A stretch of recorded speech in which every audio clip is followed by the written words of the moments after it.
Good afternoon. My name is Ariel and today I will be talking about 9/11, one of the horrific and tragic events to ever occur in the United States of America.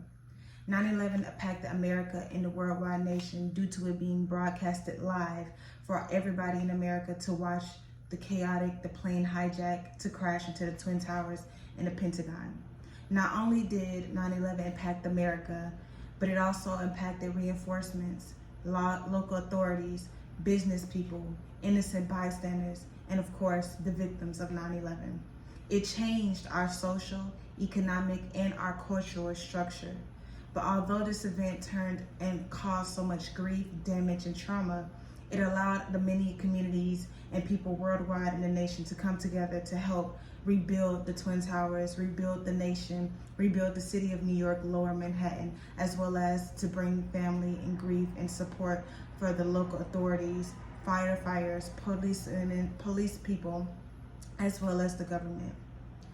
Although people were hoping to come to the event, hoping that even though all the debris, the destruction, and the chaos, they were hoping to find innocent bystanders and people, victims, survivors, having hope that everything would come right back together.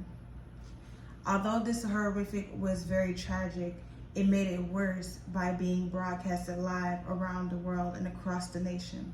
People were scared, having post-PTSD, anxiety, needing to go to therapy, including 9/11 people, 911 people, local authorities.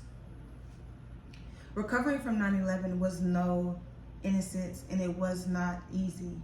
There was a lot of engineering, constructions, and planning, and a lot of hopes that things can go back to normal once the Twin Towers and the Pentagon were back on its feet.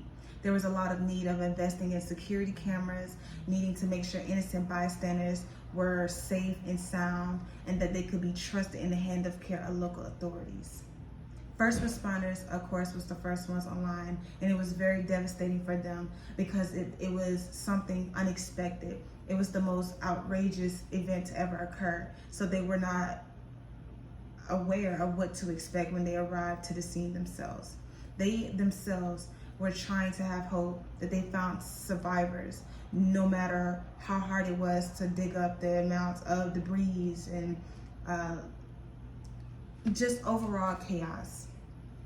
It definitely was a cultural reset because it shocked and not only Americans, but Muslims and Arabs across the nation. Most of them didn't feel safe because they were getting very much threats from America and the airlines preventing them to come to America, even if they were getting green cards. A lot of people saw them as a threat and saw them that they were not safe to be in America, and Americans felt like they were not safe. Not only did the cultural reset happen, artists around the world like musicians, actors, and performers and artists started showing creative artistic stories and their statements and their grief through art on the murals on the walls, the streets, and telling stories and singing music, hoping that the community would come together as one of hopes, of prayers, that everything will be okay.